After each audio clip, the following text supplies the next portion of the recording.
స్థానంలో ఎవరు లేరు. అయితే ఫొటోస్ తీయాలని తప్పదు, కావాలని మార్చరీకి వెళ్ళాను. వెళ్ళి ఫస్ట్ టైం ఫొటోస్ తీశాను. పోస్ట్ మార్టం చేసేటప్పుడు కూడా తీయాలి కొన్ని ఫొటోస్. అయితే అక్కడ చాలా భయం వేసింది. ఫస్ట్ తల కట్ చేస్తారు యాక్స్తో, రంపం ఉంటుంది కదా, దాంతో చేసేటప్పుడు తల ఇట్లా గోకుడు పెట్టి ఇక్కడ అంతా నల్ల మరక అయిపోయింది. వచ్చినాక అడిగాడు, ఏంది ఇట్లా మరక అయింది, ఏంటంటే నా ఇట్లా అవుతుందాడా, అక్కడ కట్ చేసినప్పుడు నాకు ఇక్కడ గోకుడు పెడుతుంది, ఏం చేయాలి అంటే, అంతా ఫీల్ ఎందుకు అవుతున్నావు, మన డ్యూటీ ఏంటి, ఫొటోస్ తీయాలి, వచ్చేయాలి, వాళ్ళ బంధువులకు అప్పచెప్పాలి అట్లా అని చెప్పినాడు అనమాట. అదే స్ఫూర్తితో కంటిన్యూ అవుతున్నాం. ఇప్పుడు గాంధీ హాస్పిటల్లో ఉంటున్నాను. ఓకే, మీరు ఎలా ఫీల్ అయ్యారు ఫస్ట్ టైం? అన్నయ్య ఫస్ట్ నుండి మొదటి నుండి చాలా కష్టపడి పైకి వచ్చారు. ప్రతి పని అది నేను ఎందుకు చేయలేను, వాళ్ళు చేసారు అన్నట్టుగా ఫీలింగ్ ఉంటుండే నాకు. నేను చిన్న ఉంటుంది చాలా చూస్తుంటేని, తనే సొంత కెమెరా రిపేర్ చేయడము, టీవీ రిపేర్ చేయడము, ఒక్కసారి ఏదైనా చూసినంటే అది తప్పకుండా చేస్తుండే. అలాంటి ఇంప్రెషన్ నేను ఏ చెప్తే చేస్తుంటాను అనమాట. ఇంకా మీరు ఫోటో స్టూడియో ఉంది కదా, మీకు డెడ్ బాడీస్ వరకేనా లేకపోతే మ్యారేజెస్, ఆస్పిషియస్ ఫంక్షన్స్ ఇవన్నీ కవర్ చేసేవారా? అంటే యాక్చువల్లీ మాది ఫోటోగ్రాఫ్ అనేది ఒక ఫోటో స్టూడియో, కలర్ ల్యాబ్ కూడా మెయింటైన్ చేస్తాం మేము.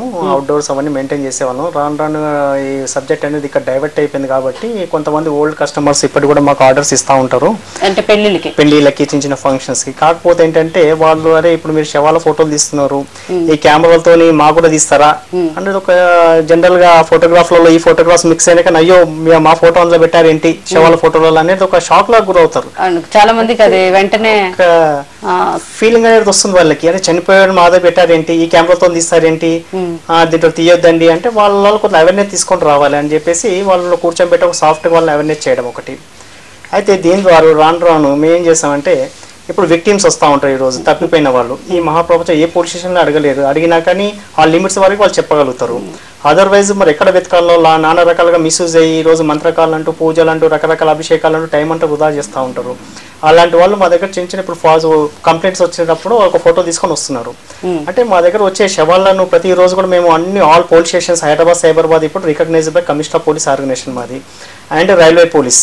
ఈ ప్రతిరోజు 10 to below 10 unknown dead bodies రావడం జరుగుతూ ఉంది ప్రతిరోజు. అంటే వాళ్ళందరూ కూడా ఆ ఫొటోస్ ఇచ్చిన వాటికి మేము కొద్దిగా సెర్చ్ చేస్తూ ఉంటాం వాటిని. అందులో ఏ చిన్న ముఖ కవలికలు టాలీ అయినా కానీ వాళ్ళని ఫోన్ చేయడము, ఒకసారి చూసుకోండి అమ్మా, ఒక వెబ్సైట్ కూడా పెట్టాము, సో పోలీస్ స్టేషన్ లిమిట్స్లో ఇతను అనాథగా చనిపోయాడు, లేదా మీకు వెబ్సైట్ ఐడియా లేదనుకో మా ఆఫీస్కి రండి, మా ఆఫీస్కి వస్తే ఫోటో ఆల్బమ్ కూడా ప్రొవైడ్ చేస్తాం, నెట్ ఐడియా లేని వాళ్ళకు కూడా. అందులో చూసి ఐడెంటిఫై చేస్తారు. ఇప్పటి వరకు 2005లో మాకు రికగ్నైజ్ అయింది, ఈ రోజు వరకు 278 అనాథ శవాలు మేము శవాల రూపంలో అందించడం జరిగింది. కనీసం ఇవాడు చనిపోయాడు. జనవరి 1 నుంచి ఇప్పటి వరకు మా దగ్గర 142 మిస్సింగ్ కంప్లైంట్స్ అనమాట. అందులో జనవరి 1 నుంచి ఇప్పటికి 38 ట్రేస్డ్ అవుట్. మరి ఒకటి ఏంటంటే, ఈ రోజు మేము మా ఫోటోలలోనే మేము ఫోటోలు తీసి అన్ని ప్రింటింగ్ చేసేటప్పుడు అందులో మా బాబాయిని కూడా మేము గుర్తించడం జరిగింది, మా సొంత బాబాయిని. అయితే ఫస్ట్ డే చూసి నాకు తోచలేదు, అదే ఇట్లా ఫేస్ కనిపిస్తుంది. దించి వచ్చినాక ఆఫీస్కి వచ్చి మళ్ళీ పోయి చూసి ప్రింట్అవుట్ గారికి ఇచ్చి చూస్తే బాబాయ్ మా పెద్ద అన్నయ్య ఉన్నాడు, జగదీష్ అన్న ఉన్నది. అన్న ఇట్లా మన కాకలకి కనిపిస్తున్నా, ఫస్ట్ నువ్వు చూడ అని చెప్పిన. ఆయన వచ్చి చూసినాక మా చిన్ని వాళ్ళకి అందరికి ఇన్ఫార్మ్ చేసినాం. అది చాలా బాధ అనిపిస్తుంది. ఇప్పుడు మా ఆఫీస్ నుంచి నేను సికింద్రాబాద్ డైలీ వెళ్తాను. అయితే ఎక్కడెక్కడ traffic signals, Chikkadpally, Musheerabad, Gandhi hospital traffic signals, అక్కడ అందరు బిచ్చవాళ్ళు అడుగుతూ ఉంటారు డైలీ. అయితే బిచ్చం అడుగుతున్నా, ఓకే బతుకుతాం, చనిపోయినాక ఎవరు దిక్కు అంటారు. అయితే దేవుడే దిక్కు అంటారు, మున్సిపల్ వాళ్ళు తీసుకుపోతారంట. అది కాదు, నన్ను చూడు అని హెల్మెట్ తీసి, ఇప్పుడు నువ్వు చనిపోతావు అనుకో, నేనే నీ దహన సంస్కారం చేస్తా అని చెప్తాను అనమాట. ఎందుకయ్యా చేస్తావు అంటే, ఇట్లా మాది సంస్థ ఉంది, ఇట్లా ఉంది. ఇప్పటికీ నా దగ్గర 56 మంది ఉన్నారు అడ్రస్ లిస్ట్. అయితే పోయినప్పుడు వాళ్ళ బంధువులందరికీ వస్తారు, అదే సార్ వీరికి కూడా ఎవరు లేదు సార్, మీరే చేయాలి అంటే ఏడుపు వస్తుంది, చేతుల మీద ఇంటికి నిల్చుంటే అనమాట. వాళ్ళ దగ్గరికి వెళ్ళి మీరు నేనున్నాను మీకు అండగా అని చెప్పడం అన్నది చాలా గొప్ప ఇదండి. సో మీ ఫ్యామిలీస్లో దీని గురించి ఎలా ఫీల్ అవుతున్నారు? అంటే మీ రిలేటివ్స్ కానీ? మా వదినలు అయితే అంటూనే ఉంటారు, ఎప్పుడు ఇదే శవాల పని, నా ఎంటర్టైన్మెంట్ అనేది లేదా లైఫ్ లా అంటే. ఒకసారి మీరు 2వ దినం ఒక్కొక్కరు విక్టిమ్స్ మిస్సింగ్ లేరు, మా నాన్న దొరుకుతలేడు, మా అమ్మ దొరుకుతలే అని ఏడుస్తుంటారు. వాళ్ళ ఏడుపు చూసి ఎంటికలు నిల్చుంటాయి.